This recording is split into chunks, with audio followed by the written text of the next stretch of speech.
अध्याय 4 सबक 3 अपने काम से काम रखो।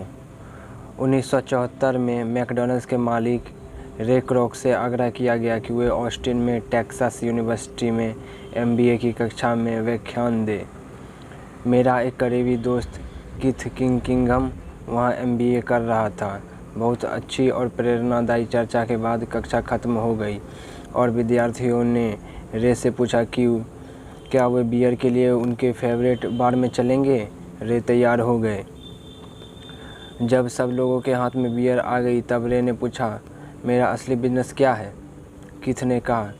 हर कोई हंस पड़ा। ज़्यादातर एमबीए विद्यार्थियों को लगा जैसे रे मजाक कर रहे थे।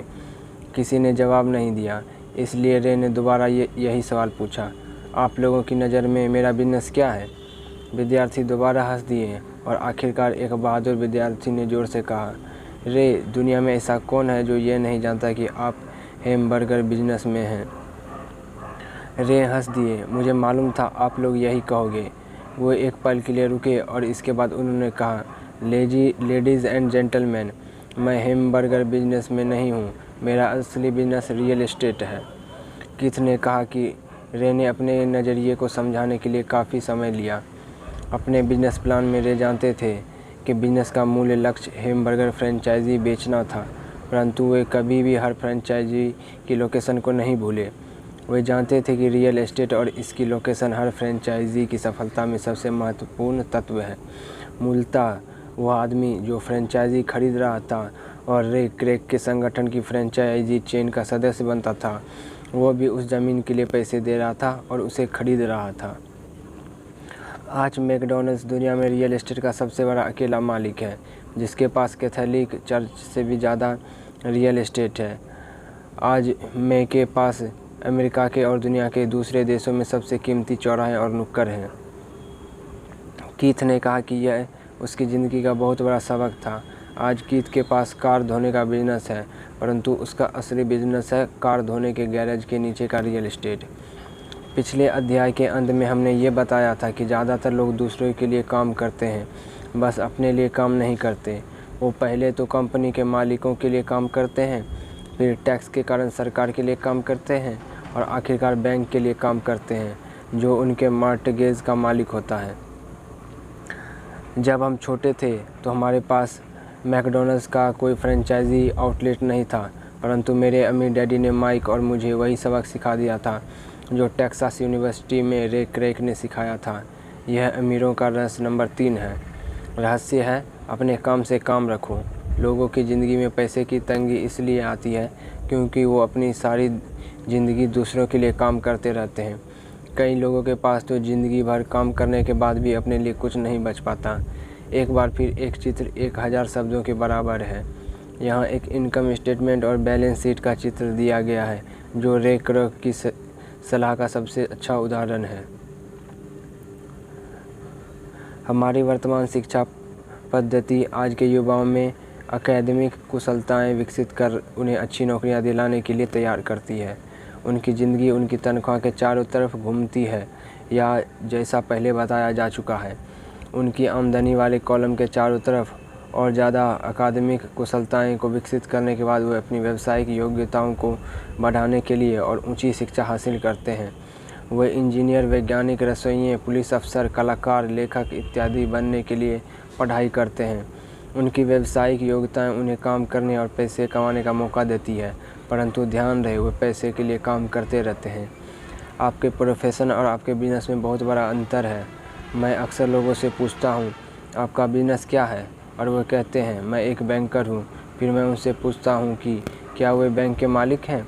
और सामान्यतः उनका जवाब होता है, नहीं, मैं वहाँ काम करता हूँ। इस तरह उन्होंने अपने प्रोफेशन और अपने बिजनेस को एक ही समझ लिया है। उनका प्रोफेशन एक बैंकर का हो सकता है, परंतु उनका अपना बिजनेस कुछ भी नहीं है। रे क्रोक अपने प्रोफेशन और अपने बिजनेस के बीच के अंतर को बहुत अच्छी तरह जानते थे। उनका प्रोफेशन हमेशा वही था, वह एक सेल्समैन थे। एक समय वो मिल्क शेक के लिए मिक्सर बेचते थे और कुछ ही समय बाद वो हैमबर्गर फ्रेंचाइजी बेचने लगे। हालांकि उनका प्रोफेशन हैमबर्गर फ्रेंचाइजी बेचने का था, परंतु उनका बिजनेस आय दिलाने वाले रियल एस्टेट को इकट्ठा करना था। स्कूल के साथ एक समस्या यह है कि आप जो विषय पढ़ते हैं आप वही बन जाते हैं। उदाहरण के लिए, अगर आप कुकिंग का अध्ययन करते हैं तो आप शेफ़ बन जाते हैं। अगर आप कानून का अध्ययन करते हैं तो आप वकील बन जाते हैं। और अगर आप ऑटो मैकेनिक्स का अध्ययन करते हैं तो आप मैकेनिक बन जाते हैं। जो पढ़ा जाए वही बन जाने में गलती यहाँ होती है कि लोग अपने काम से काम रखना भूल जाते हैं। वो अपना सारा जीवन दूसरे के काम पर ध्यान देने में लगा देते हैं और इस तरह उसको अमीर बनाता है।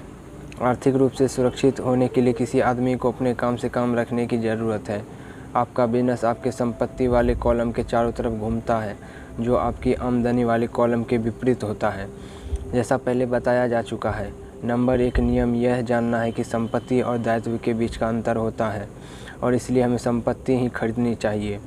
अमीर लोग अपने संपत्ति वाले कॉलम पर ध्यान देते हैं, जबकि बाकी सभी लोग अपने इनकम स्टेटमेंट पर ध्यान देते हैं। इसलिए हमें यह बहुत सुनने में आता है, मुझे ज़्यादा तनख्वाह की ज़रूरत है, काश कि मुझे प्रमोशन मिल जाए।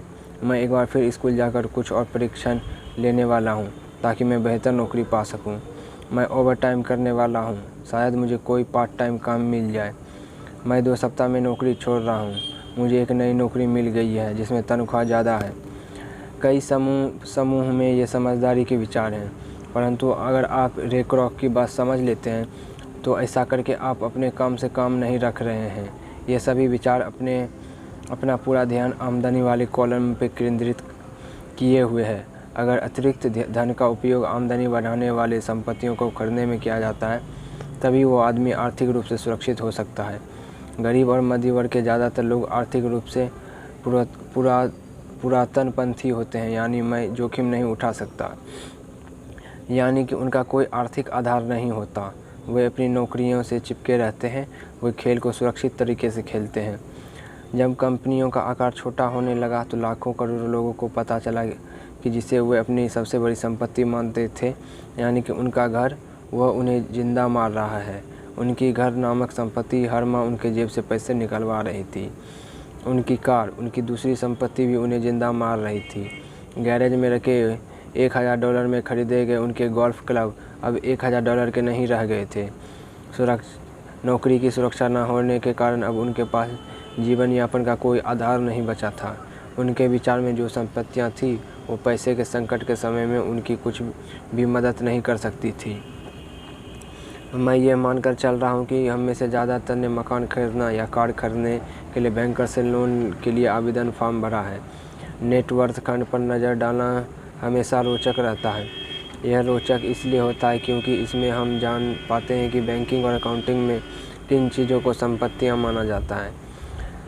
एक दिन कर्ज लेने के लिए मेरी माली हालत बहुत अच्छी नहीं लग रही थी, इसलिए मैंने अपने नए गोल्फ क्लब, मेरे आर्ट कलेक्शन, पुस्तकें, स्टीरियो टेलीविज़न, अरमानी सूट, कलाई घड़ी, जूते और दीगर चीज़ों को संपत्ति वाले कॉलम में दिखा दिया। मेरे लोन के आवेदन को अस्वीकार कर दिया गया क्योंकि मेरा बहुत ज़्यादा निवेश रियल एस्टेट में था। लोन कमेटी को यह पसंद नहीं आया था कि मैं अपार्टमेंट हाउस से इतने ज़्यादा पैसे कमा रहा था। वे ये जानना चाहते हैं कि मेरे पास एक सामान्य नौकरी क्यों नहीं है जिसमें वेतन मिलता हो। उन्होंने मेरे अरमानी सूट्स, गोल्फ क्लब या आर्ट कलेक्शन के बारे में कोई सवाल नहीं किया। ज़िंदगी कई बार कठिन हो जाती है जब आप स्टैंडर्ड प्रोफाइल में फिट नहीं होते हैं। मैं हर बार चौंक जाता हूँ जब मैं किसी को यह कहते हुए सुनता हूँ कि उनकी नेटवर्थ $10 लाख है या $1 लाख है या ऐसा ही कोई और आंकड़ा। नेटवर्थ के सटीक न होने का एक ख़ास कारण यह है कि जिस पल आप अपनी संपत्तियों को बेचना शुरू कर देते हैं, आपको प्राप्तियों पर टैक्स चुकाना पड़ता है। इतने सारे लोग अपने आप को पैसे के गहरे संकट में डाल देते हैं। जब उनकी आमदनी कम हो जाती है, पैसे जुटाने के लिए वे अपनी संपत्तियां बेचते हैं। पहले तो उनकी व्यक्तिगत संपत्तियां सामान्यतः उस मूल्य से बहुत कम में बिकती है जो उनके बैलेंस शीट में दिखाया गया है, या अगर संपत्तियों को बेचने से कोई फ़ायदा होता है तो उस पर टैक्स लगा दिया जाता है। तो एक बार फिर सरकार फ़ायदे में से अपना हिस्सा ले लेती है और इस तरह कर्ज से उभरने के लिए जुटाई जाने वाली रकम को कम कर देती है। अपने काम से काम रखना शुरू कर दें। दिन की नौकरी को करते रहें, परंतु असली संपत्तियों को खरीदने भी शुरू कर दें। परंतु ऐसे दायित्व का व्यक्तिगत चीज़ों से बचें जिनकी कीमत एक बार घर लाने पर कम हो जाए। आप जिस एक नई कार शोरूम से बाहर ले आते हैं, उसकी कीमत 25% कम हो जाती है। यह सच्ची संपत्ति नहीं है, हालांकि आपके बैंकर भी इस संपत्ति मानते हैं। मेरा $400 का नया टाइटेनियम ड्राइवर खरीदने के कुछ ही मिनटों बाद $150 मूल्य का हो गया था। वयस्कों के लिए यही सही है कि अपने खर्च कम कर लें, अपने दायित्व को घटा लें और मेहनत से ठोस संपत्तियों का आधार बना लें। उन युवा लोगों को जिन्होंने अभी घर नहीं छोड़ा है, यह सिखाया जाना चाहिए कि संपत्ति और दायित्व के बीच क्या फ़र्क होता है। घर छोड़ने से पहले ही उन्हें संपत्ति वाले कॉलम को बनाने की प्रेरणा दी जानी चाहिए। इसके पहले कि वे घर छोड़े, शादी करें, घर खरीदें, बच्चे पैदा करें, खतरनाक आर्थिक स्थिति में फंसे, नौकरी को कसकर पकड़े रहें और हर चीज़ को उधार खरीदें। मैं बहुत सारे युवा दंपतियों को देखता हूँ जो शादी कर लेते हैं और अपने आप को एक ऐसे जाल में फंसा लेते हैं जिससे वो अपनी नौकरियों के बहुत सालों तक खर्च से बाहर नहीं निकल पाएंगे। जब आखिरी बच्चा घर छोड़कर चला जाता है तब ज़्यादातर लोगों को यह एहसास होता है कि उन्होंने रिटायरमेंट की पर्याप्त तैयारी नहीं की है और वो थोड़ा पैसा अलग रखना शुरू कर देते हैं। फिर उनके अपने मम्मी डैडी बीमार हो जाते हैं और उन पर नई जिम्मेदारियां आ जाती है। तो मैं आपको या आपके बच्चों को किस तरह की संपत्तियों के संग्रहण की प्रेरणा दे रहा हूँ। मेरी दुनिया में असली संपत्तियाँ कई तरह की होती है। नंबर 1, ऐसे बिजनेस जिनमें मेरे होने की ज़रूरत ना हो। मैं उनका मालिक ज़रूर हूँ, परंतु उन्हें दूसरे लोग चलाते हैं। अगर मुझे वहाँ काम करना पड़े तो यह बिजनेस नहीं होगा, यह मेरी नौकरी होगी। Number 2, stock. Number 3, bond. Number 4, mutual fund. Number 5, आमदनी देने वाला real estate. Number 6, notes. Number 7, बौद्धिक संपदा जैसे संगीत, पटकथा, पेटेंट इत्यादि से मिलने वाली रॉयल्टी। नंबर 8, और ऐसी हर चीज़ जो कीमती है, जो आमदनी देती है और जिसका मूल्य बढ़ जाता है और जिसका बाज़ार तैयार है। जब मैं एक छोटा बच्चा था तो मेरे पढ़े लिखे डैडी ने मुझे एक सुरक्षित नौकरी ढूंढने की सलाह दी। दूसरी तरफ मेरे अमीर डैडी ने मुझे ऐसी संपत्तियां को इकट्ठे करने की सलाह दी जिन्हें मैं पसंद करता था। अगर तुम इन्हें पसंद नहीं करते रहोगे तो तुम इनका ध्यान नहीं रख पाओगे। मैं रियल एस्टेट इसलिए इकट्ठा करता हूँ क्योंकि मुझे इमारतों और ज़मीनों से प्यार है। मैं उनके लिए शॉपिंग करना भी पसंद करता हूँ। मैं सारा दिन उनको निहार सकता हूँ। जब समस्या आती है तो समस्याएं उतनी बुरी नहीं होती है कि उनके कारण रियल एस्टेट के लिए मेरा प्यार कम हो जाए। ऐसे लोग जो रियल एस्टेट से नफ़रत करते हैं उन्हें इसे नहीं खरीदना चाहिए। मुझे छोटे कंपनियों के स्टॉक से भी प्रेम है, खासकर नई कंपनियों के स्टॉक से। इसका कारण यह है कि मैं एंटरप्रेन्योर हूँ, ना कि कोई कॉर्पोरेट व्यक्ति। मेरी शुरुआती सालों में मैं बड़े संगठनों में काम कर चुका हूँ, जैसे कैलिफोर्निया के स्टैंडर्ड में, यूएस मरीन कॉर्प्स और जेरॉक्स कॉरपोरेशन में। मैं इन संगठनों में बिताए समय का मज़ा लिया है और मेरे पास कई सुखद यादें हैं, परंतु भीतर से मैं कंपनी में काम करने वाला आदमी नहीं हूँ। मुझे कंपनी शुरू करना अच्छा लगता है, परंतु उन्हें चलाना मुझे उतना अच्छा नहीं लगता। इसलिए मैं जो शेयर खरीदता हूँ वो भी सामान्यतः छोटी कंपनियों के होते हैं और कई बार तो मैं कंपनी शुरू करता हूँ और उसे सार्वजनिक बना देता हूँ। नए स्टॉक के शेयर में किस्मत चमक उठती है और मुझे ये खेल पसंद है। कई लोग कम पूंजी वाली कंपनियों से डरते हैं और उन्हें खतरनाक कहते हैं, और वे खतरनाक हैं भी, परंतु खतरा हमेशा कम हो जाता है अगर आप निवेश से प्रेम करते हैं, उसे समझते हैं और खेल को अच्छी तरह से जानते हैं। छोटी कंपनियों के साथ मेरी रणनीति यह होती है कि 1 साल में अपने शेयर बेच दिए जाएं। दूसरी तरफ मेरी रियल एस्टेट की रणनीति छोटी प्रॉपर्टी से शुरू करने की होती है। फिर मैं उस छोटी प्रॉपर्टी को बेचकर उसे थोड़ी बड़ी प्रॉपर्टी ले लेता हूँ और इस तरह अपने फ़ायदे पर टैक्स चुकाने से बचता रहता हूँ। इससे प्रॉपर्टी के वैल्यू में नाटकीय बढ़ोतरी होती है। मैं सामान्य तौर पर रियल एस्टेट को 7 साल से कम समय अपने पास रखता हूँ। वर्षों तक जब मैं मरीन कॉर्प्स और जेरॉक्स में था तब भी मैंने वही किया जो मेरे अमीर डैडी ने मुझे सिखाया था। मैं अपनी दिन की नौकरी करता था, परंतु मैं अपने काम से काम भी रखता था। मैं अपनी संपत्ति वाले कॉलम में कुछ ना कुछ करता रहता था। मैं रियल एस्टेट और छोटे स्टॉक्स की खरीद फरोख्त भी करता था। अमीर डैडी ने हमेशा पैसों की समझ के महत्व पर जोर दिया था। जितनी अच्छी तरह मैं अकाउंटिंग और कैश मैनेजमेंट को समझ सकता था, उतनी ही अच्छी तरह मैं निवेशों का विश्लेषण कर सकता था और आखिरकार खुद की कंपनी शुरू कर सकता था और उसे सफल बना सकता था। जब तक कि कोई पहले से ही ऐसा ना सोच रहा हो। मैं किसी को अपनी कंपनी बनाने के लिए प्रोत्साहित नहीं करता। मैं जानता हूँ कि कंपनी चलाने में कितना झंझट होता है और मैं नहीं चाहता कि आप उस झंझट में फंसे। कई बार ऐसा भी समय आता है जब लोगों का रोज़गार नहीं मिलता और उनके लिए कंपनियां शुरू करना एक समाधान होता है, परंतु सफलता के अवसर बहुत कम हैं। 10 में से 9 कंपनियां 5 साल में डूब जाती है। पहले 5 साल में जो कंपनियां बची रहती है उनमें से भी 10 में से 9 कंपनियां बाद में बंद हो जाती है। तो अगर आपको पहले से ही अपनी कंपनी शुरू करने की इच्छा हो तभी मैं इसकी सलाह दूंगा, अन्यथा अपने दिन की नौकरी करते रहें और अपने काम से काम रखें। जब मैं कहता हूं कि अपने काम से काम रखो तो मेरा मतलब यह है कि अपनी संपत्ति वाली कॉलम को ज़्यादा मजबूत बनाते रहें। एक बार इसमें $1 जाए तो वो बाहर ना निकल पाए। इसे इस तरह सोचें कि जब $1 आपकी संपत्ति वाली कॉलम में जाता है तो वो आपका कर्मचारी बन जाता है। पैसे के बारे में सबसे अच्छी चीज़ यह है कि यह हर दिन 24 घंटे काम करता है और ऐसा पीढ़ियों तक कर सकता है। अपने दिन की नौकरी करते रहें, एक अच्छे मेहनती कर्मचारी की तरह काम करें, परंतु अपने संपत्ति वाली कॉलम को बढ़ाते रहें। जब आपका कैश फ्लो बढ़ता है तब आप कुछ विलासिता की चीज़ें खरीद सकते हैं।